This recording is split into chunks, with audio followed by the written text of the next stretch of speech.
Okay, y'all, these are not the kind of videos I like to make, but you know that we share everything with you, and this was one of those times where it was like a unfortunate event.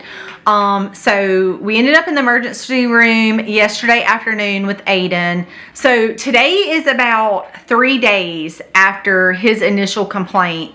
So let me start from the very beginning, and I'll kind of work my way through telling y'all the story and then what is going to take place from here.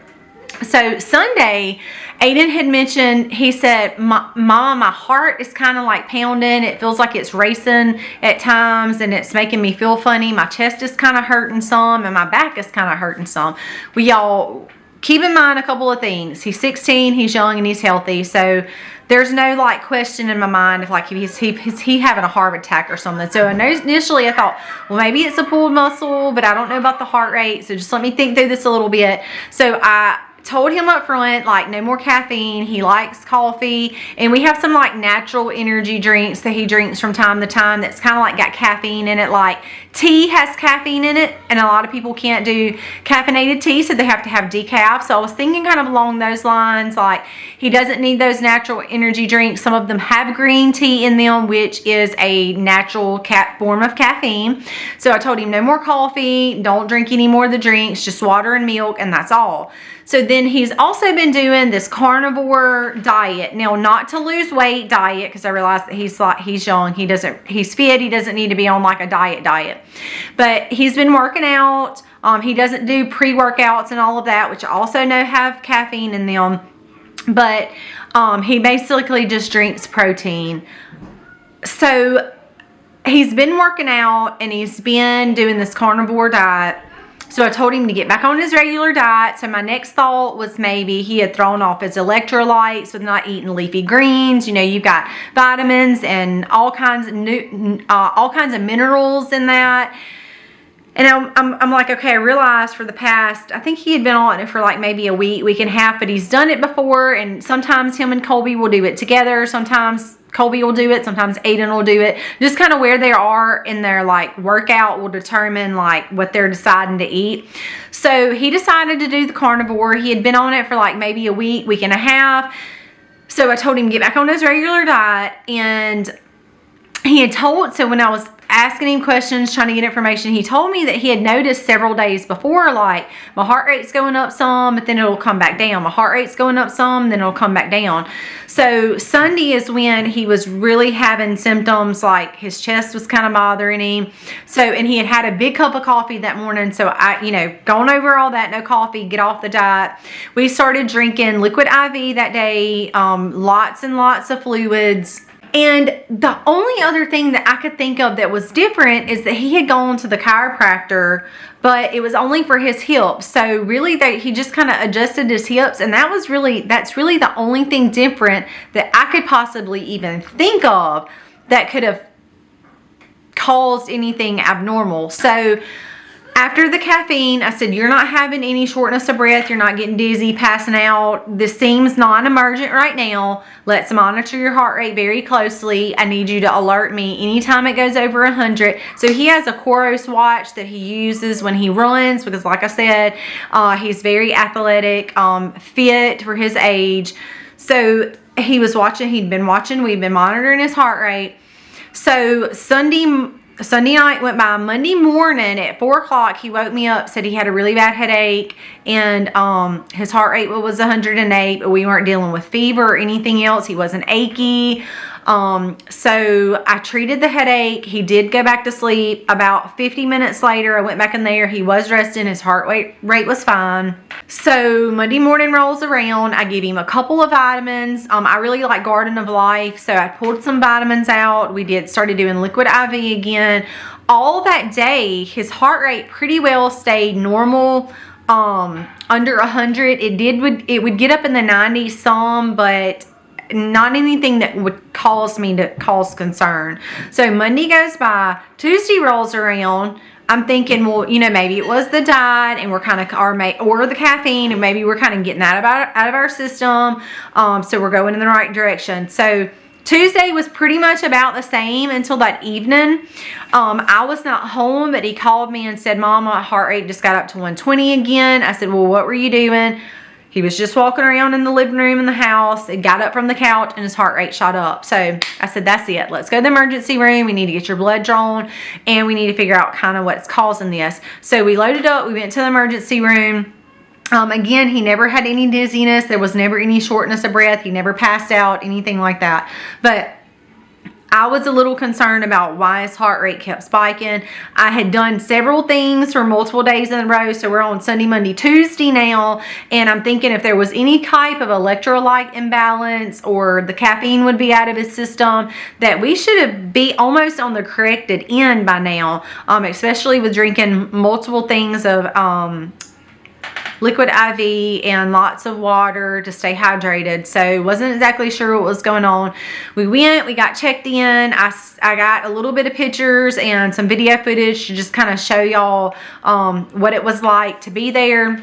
Now, at this point in time, we get in, they do an echo, they do a chest x-ray, draw all this lab work, literally right off the bat. We kept him on the monitor. Now, the doctor come in and said that he read his EKG and that it was normal. And all of his lab work, his chest x-ray, all come back. Everything pointed to normal. We did a thyroid panel. We did check troponin. If you're not sure what that is, most of y'all probably are, but just in case you're not, if you have a heart attack or anything that causes damage to your heart muscle, there is a chemical that's released that we test that is called for troponin, and if that is elevated, then that means some type of damage has been done to the heart muscle. Now, I'm not a cardiologist. I've never worked the medical floor in the heart department. That is just going off of my memory from what I learned in nursing school. So if I didn't use any medical terms, y'all please don't, the right medical terms, please don't throw stones at me. It's been a really, really long time since I've dealt with all of that. That is just what I remember off the top of my head. So, but boiled down, basically that's what it is. So there was nothing elevated. All of his electrolytes, his CBC, which is complete blood count, all of that stuff was normal. So I'm going, what is going on? So in a nutshell, they couldn't figure out what was going on. As we were leaving, he goes to get up. So he's been, and we also did, a series of blood pressure, lying down, sitting up, standing up. Those didn't fluctuate too much. His heart rate did go up a little, but it didn't go over into the hundreds. That his blood pressure did fluctuate a little bit, but nothing drastic. So at this point in time, we're getting ready to leave, and I tell him to stand up and just walk around, because that seems to be what triggers it the most. So the first time I couldn't get my camera on fast enough. He got up, started kind of walking around. So it would go from like 80, 90, 100, then it spiked to 114. And then once it kind of gets to wherever it's going, then it would go back down 105, 104, 100, 90s, 80s, until it comes back down to normal. So I'm like, I just don't even know what's going on. Now, this clip that y'all are looking at now is when that happened. I wasn't able to get my camera on until it started coming back down to 104. It lowered a little bit more back to normal. So I told Aiden, go ahead and sit down, stay seated for just a minute. Now this clip that you see now is when I tell him get back up and start moving around again. And if you look at the monitor on the very top, there's a green number, and that is your heart rate. And his goes, so he gets up, moves around a little bit, it goes back up to 104, and then starts slowly coming back down. And we're talking about a very fit, very athletic teen who is healthy with no medical history, no surgeries, no medicines, no health history at all. So not sure what is going on there. So we were discharged. The ER physician said, look, you may just want to follow up and get a monitor put on him, because everything that I've checked for emergent purposes are all checking out fine. So I'm not sure why it's spiking at certain times. So that is what we did. There is a heart clinic about an hour north of us. The doctor is actually from here and worked in our pediatric clinics here for many years, but he is actually a pediatric cardiologist. So I had to get the referral from the ER this morning sent up there so that I could get a appointment with them, because I would fully feel confident in anything that he says that could possibly be causing this, whether it's diet related or something going on that is more extensive that we can't see just from initial test. So that is where we're at now. I'm thankful for a very smooth ER transition and nothing non-emergent. But when you're talking about somebody's heart and their heart rate fluctuating, that can be pretty scary. And after I had said, okay, it could be caffeine, it could be the diet, let's start doing things to eliminate those. And I would have expected to see some type of result after at least the first 24 hours. And like I said, that first day after, we did see a little bit of change for the better. But then when it spiked again, of course, I told y'all it was doing it again some in the ER. There's a little bit of cause for concern there to see what else underlying is going on that I couldn't just process just in my head to say, well, it could be this, this, or this. That's why we need to do further testing. So we are going to go to the heart clinic and we are going to have him checked out. I know the first thing we're walking into is him getting an echo done.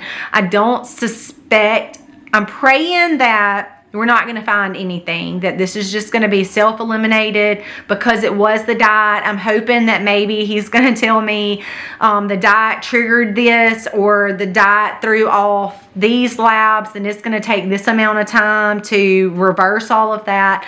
I'm just not exactly sure at this point, but it's not something I want to play around with. So we're going to go, that is the future goal, is we're going to go and we're going to let the pediatric cardiologist take a look at him. I'm not sure if they're going to draw blood again, if they will send him on a monitor for X amount of hours or X amount of days. I'm not sure what that's going to look like yet. So that is the plan right now. With the symptoms, I did everything that I could think of off the top of my head that should have eliminated it. All of the labs, the chest x-ray, like I told y'all, all of that checked out of the emergency room. So I'm just not sure what's going on to cause his heart rate to do what y'all saw in the video. So we're just going to take the next step and go to the cardiologist. And he has been doing this for probably since before I was born. So I feel confident in him looking over him to say, I'm not the one that wants to put a band-aid on it, and that's one of the things we're going to have to discuss. I don't want you to tell me, oh, well, this medicine will fix it. No, I want to know what's causing it. So, okay, you have a higher heart rate, or maybe this is, you know, we see what's going on. This medicine will take care of it. That's not what I'm looking for. I want to know what's causing it. So that is the reason that we're going. I'm looking for an underlying answer that we can't find right off the surface. And we've already really seen some answered prayers through all of this. I had sent out a couple of messages just saying, hey y'all, this is kind of where we're at. I'm going to be contacting the specialist tomorrow, which was today, and said, you know, I don't know how long it's going to take us to get in, but if y'all will just pray that it can be sooner than later. So when I talked to them today, they said, we can see you tomorrow. Can you be here at 11 o'clock? And I was like, wow, my jaw just automatically hit the floor. But just knowing that so far everything has checked out to be good. We're just looking for answers of maybe what's causing this. So we're going to go forward from here to see if we can dig and find out a little bit more detail about what's going on. So y'all just keep Aiden in your prayers. We're going to be headed that way again first thing in tomorrow, and by the time y'all are watching this, we will hopefully have been there and know a little bit more of something about what he thinks. So I will keep you guys updated and let you know a follow-up video from here. So I'm glad it was nothing non-emergent that was critical at the time. There's just something, I'm just not sure what it is that we need to figure out. So that's what we're going to head off and do tomorrow. Just wanted to give y'all an update of some extra things that have been going on here on the homestead. You know, sometimes you just have to pause everything else and take care of priority, and obviously this was a priority need. We had just kind of watching Aiden, watching his heart rate, and just making sure that we are monitoring him well. And guys, I will just keep you updated from here. Thank you for watching. Thank you guys always for supporting our channel. It means so much when you hit that thumbs up and when you guys comment. It really does mean a lot to us. We try to engage with you guys as well, but we are so thankful for y'all and for always supporting us and our family. Guys, I know a lot of people are kicking off the holidays, and we want to wish you a very Merry Christmas. Happy homesteading, y'all.